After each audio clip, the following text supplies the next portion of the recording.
India's number 1 varicose veins hospitals ఐబీసీను సంప్రదించండి. మీ నొప్పి లేని ప్రయాణాన్ని ప్రారంభించండి. నమస్కారం అమ్మ. నమస్తే తల్లి. అమ్మ, వరలక్ష్మి వ్రతం కథలోనే అంతరార్థం ఉందంటారు కదా, అవును. అదొకసారి వివరించరా? ఆ కథ అసలు చెప్పాలంటే పూజా విధానం దగ్గర నుంచి అంతా కథలోనే ఉంది. మరి ఆ కథలో ప్రారంభంలో మగధ దేశంలో కుండినం అనే నగరంలో చారుమతి అనే ఒక అమ్మాయి ఉంది అని చెప్తారు. ఒక స్త్రీ, ఒక ఇల్లాలు. దేశం పేరుంది, ఊరి పేరుంది, ఆవిడ పేరుంది, వాళ్ళ ఆయన పేరు లేదు.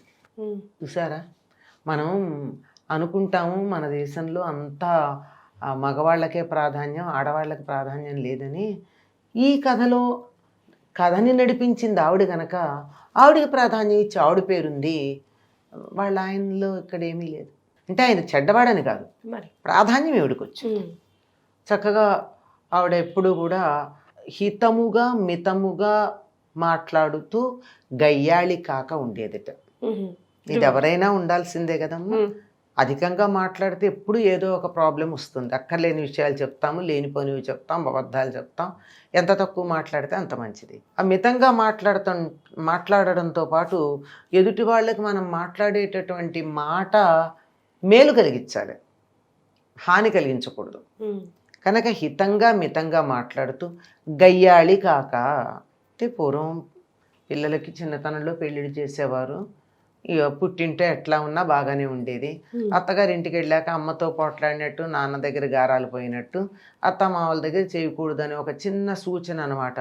నీ మాట నెగ్గాలని నువ్వు ఊరికే అనవసరంగా దెబ్బలాడకు, చెప్పింది వింటూ ఉండు అని ఒక చిన్న సూచన. అలా ఉండేదట. దీనికన్నా ముందు చెప్పిన విషయం ఏమిటంటే, చక్కగా అత్తమామలకి సేవ చేస్తూ, భర్తని దైవంగా భావిస్తూ, ఉన్నంతలో సంతోషంగా తృప్తిగా నవ్వుతూ ఉండేది. ఎవరిలోన్నా కోరుకోదగిన విశేషాలు ఇవే కదా. ఉన్నంతలో అంటే అందరికీను టాటాలు బిర్లాల్లాగా ఆస్తులు ఉంటాయా? ఉండవు కదా. మరి కానీ ఆనందం అంతటి ఆస్తులు లేకపోయినా ఆనందంగా ఉండొచ్చు. ఆనందం అన్నది, సంతోషం అన్నది మనం అనుభవించటంలో ఉంది, కానీ మనకు ఉన్నదాంతో లేదు. కనుక చాలా చక్కగా ఉండేది.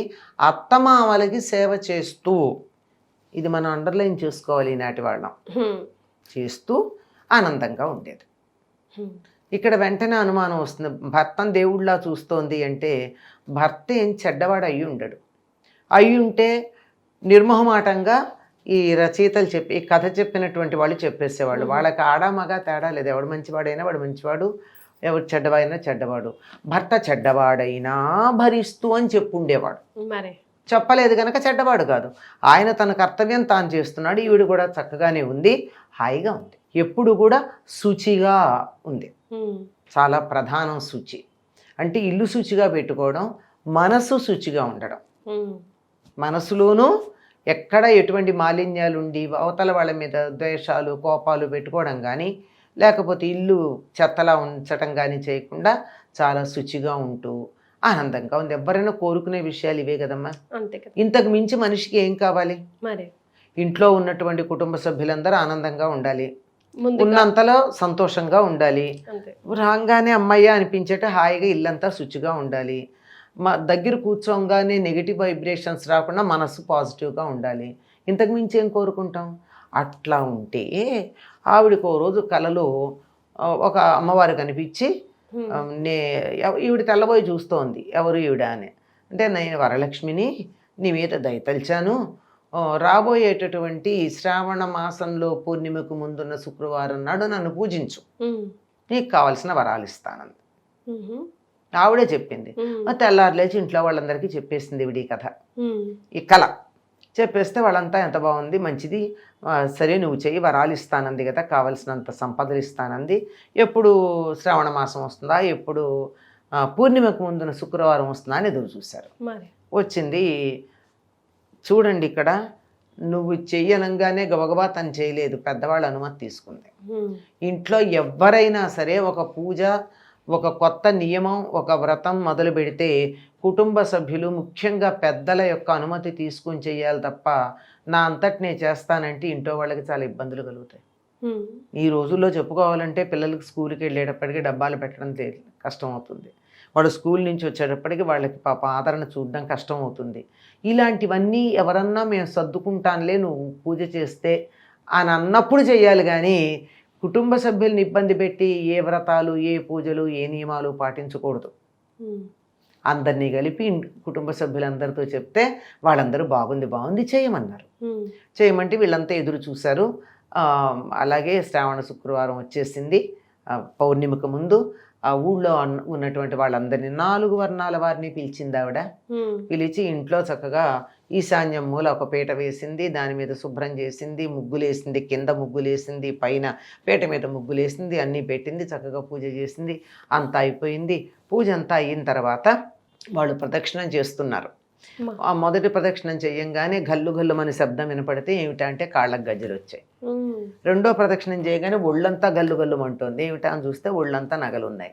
మూడో ప్రదక్షిణం చేయగానే బయట ఏదో గలగల మోతగుతోంది. ఏమిటా అని చూస్తే వీళ్ళని తీసుకెళ్ళడానికి భర్తలు వచ్చారు. వీళ్ళందరూ వాళ్ళ వాళ్ళ భర్తలతో కలిసి ఇళ్ళకి వెళ్ళారు.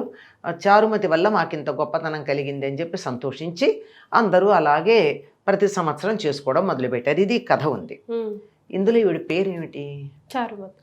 చారు అంటే మనోహరమైన, మంచి మతి, బుద్ధి కలిగింది.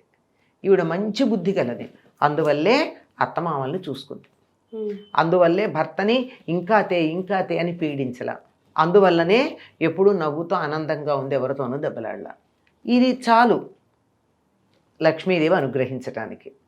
అంత మాత్రం సరిపోలేదు. ఈవిడికే ఎందుకు కనపడింది ఇట్లాంటి లక్షణాలు ఉన్నవాళ్ళు కొంతమంది ఉండగా అంటే ఆవిడ ఏం చెప్పింది వరలక్ష్మీదేవి కలలో? నువ్వు వ్రతం చేసుకో అని చెప్పింది. ఈవిడేం చేసింది? ఊళ్ళో వాళ్ళందరినీ పిలిచింది. అంటే నేను పొందేటటువంటి మేలు అందరికీ కలగాలనే సద్బుద్ధి కలిగింది కనుక ఈవిడ చారుమతి. ఏదన్నా ఉపయోగం ఉంటే నా వరకే స్వార్థంగా దాచుకోకుండా 10 మందికి పంచాలి, అందరూ కలిసి అనుభవించాలి ఆనందాన్ని. పైగా ఎవరిని పిలిచింది? మా వర్ణం వాళ్ళే అని పిల్లలు స్పష్టంగా చెప్తాడు. ఒక బ్రాహ్మణ ఇల్లాలు అని చెప్తాడు కథ ముందర. ఆవిడ బ్రాహ్మణ్, కానీ ఎవరిని పిలిచింది? 4 వర్ణాల వారిని పిలిచింది. పూజాధికాలు చేసుకునేటప్పుడు మన సంప్రదాయంలో వర్ణభేదం ఉండేది కాదు. ఈ కాలంలో మనం కొట్టుకుంటున్నాం, అది కూడా వర్ణాలతో కొట్టుకోవటం, కులాలతో కొట్టుకుంటున్నాం. వర్ణాలు వేరు, కులాలు వేరు. హాయిగా 4 వర్ణాల వారిని పిలిచి చేసుకుంది. అంటే వర్ణభేదం లేదు. మనం ప్రాచీన కాలంలో మన సమాజంలో ఉన్నాయి అని ఒక దౌర్భాగ్యపు అభిప్రాయాలు పెట్టుకుంటున్నామే, అవి లేదనడానికి ఇది ఒక పెద్ద ఉదాహరణ. అయిన తర్వాత ఏం జరిగింది? పూజ అంతా అయ్యాక భర్తలు వచ్చారు తీసుకెళ్ళడానికి. మరి వచ్చేప్పుడు ఎట్లా వచ్చారో తెలియదు వీళ్ళు. పూజకి ఈవిడ పిలిస్తే వెళ్ళేటప్పటికి భర్తలు ఎలా వచ్చారట? ఏనుగులు, గుర్రాలు, రథాలు తీసుకొచ్చారట. అంటే ఇళ్ళ దగ్గర కూడా సంపద వచ్చేసింది. ఆ సంపద కన్నా వీళ్ళకి అసలైన సంపద ఏమిటి? భార్యని తీసుకురావడానికి భర్త వచ్చాడండి. అంతకన్నా ఇంకేం కావాలండి? ఎప్పుడో అప్పటికి వస్తుందిలే, ఇంట్లో కూర్చోలేదు ఆయన. నా భార్యని తీసుకురావాలని చెప్పి ఆవిడ్ని తీసుకెళ్ళడానికి, తోడుకొని వెళ్ళడానికి వచ్చాడంటే ఇది వరలక్ష్మి వ్రతం చేస్తే మనకు వచ్చేటటువంటి ఉపయోగం. ఎప్పుడు ఇలాంటి ఫలితం వస్తుంది? భర్త నా భార్య దూరంగా వెళ్ళింది, అలసిపోతుందేమో, నడిచొస్తుందేమో, కష్టపడుతుందేమో, నే వాహనం తీసుకెళ్ళి ఆవిడని తీసుకురావాలన్నంత ప్రేమ ఎప్పుడు చూపిస్తాడు? వాళ్ళ అమ్మ నాన్నని బాగా చూసుకుంటే. ఎందుకు కాదు? అదంటే ఇది ప్రారంభం అక్కడుంటే అది ఇటు వస్తుంది. రెండూ ఉంటాయి. ఇప్పుడు అనుబంధాలు, ప్రేమలు, ఆప్యాయతలు పరస్పరం తప్ప వన్ వే ట్రాఫిక్ కాదు కదా. ఇప్పుడు మా అమ్మా నాన్న ఇంత బాగా చూసుకుంటోంది అంటే నా భార్యను నేను చూసుకోవద్దా అని ఉంటుంది. రోజు వాళ్ళ అమ్మా నాన్నని తిడుతుంటే భార్యను ఎందుకు చూసుకోవాలి? తీసుకెళ్ళి వాళ్ళని వృద్ధాశ్రమాల్లో పారేస్తే ఎందుకు చూసుకోవాలి? నేను కావాలంటే నువ్వు చూసుకో, నేను ఆవిడ వంక చూడను అందనుకోండి ఎవరన్నా, ఆవిడో ఆయన వాట్ ఎవర్ ఇట్ ఈస్. భార్య మీద ప్రేమ ఉంటుందా? ఈ ఇంటికి వచ్చాక ఈ ఇంటి వాళ్ళందరూ తన వాళ్లే కదా. భర్తతో పాటే వచ్చారు అత్తామామలు, గుర్తుపెట్టుకోండి. వాళ్ళేమో భర్త ముందొచ్చి అత్తామామల తర్వాత రాల, పిల్లల తర్వాత వచ్చారు. కానీ సో నువ్వు భర్తను అంగీకరించేటప్పుడు అత్తమామల్ని కూడా అంగీకరిస్తూనే రావాలి. అంతేగా. ఆ వచ్చినప్పుడు ఏమవుతుంది? అందరినీ చక్కగా ఎవరికి కావాల్సినట్టు వాళ్ళు చూసుకోవాలి. అప్పుడు వాళ్ళు వీళ్ళని బాగా చూస్తారు. అంటే చూడరు అని మీరు వెంటనే అనొచ్చు. చూడని వాళ్ళు ఉన్నారు, లేదనడానికి లేదు. ఉన్నారు. ధర్మం గురించి నేను మాట్లాడుతున్నా. ఎప్పుడూ కూడా పద్ధతిని కాదనేటటువంటి వాళ్ళు దుర్మార్గులు ఉండనే ఉంటారు, వాళ్ళ గురించి కాదు నేను మాట్లాడుతున్నది. సామాన్యమైనటువంటి వాళ్ళు, అంటే జనరల్ పీపుల్ గురించి మాట్లాడుతున్నాను. కనుక ఇది ఒక కారణం అయితే, ఇంకొకటి మీరు వెంటనే అన్నారు కనుక చెప్తున్నా.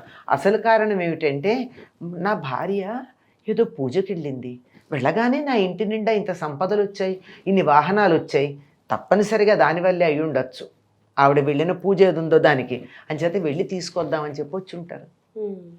అసలు ఒక మాట చెప్పడంలో ఎన్ని అర్థాలు ఉంటాయో చూడండి. అందువల్ల వరలక్ష్మి వ్రతం చేస్తే కాసేపు ఆ గంట పూజ చేయడం కాదు, ఆ వ్రతం నా గురించి చెయ్యి వరం ఇస్తానని చెప్పినటువంటి లక్ష్మీదేవి ఎవరికి చెప్పిందో అటువంటి చారుమతిలాగా మనం ఉండగలిగితే వరలక్ష్మి మన ఇంట్లో ఉంటుంది. చాలా సంతోషం అమ్మ. అంటే వ్రతం చేసుకోవాలనే హంగులు ఆర్బాటులు అరేంజ్మెంట్స్లో అలసిపోయి కరెక్ట్గా వ్రత కథ వినేటప్పుడు అలసిపోయి పూజ తొందరగా అయిపోయి నైవేద్యం భోజనం అనేస్తాం. ఇప్పుడు చాలా క్లియర్గా ఎక్స్ప్లెయిన్ చేశారు. ధన్యవాదాలు. నమస్తే.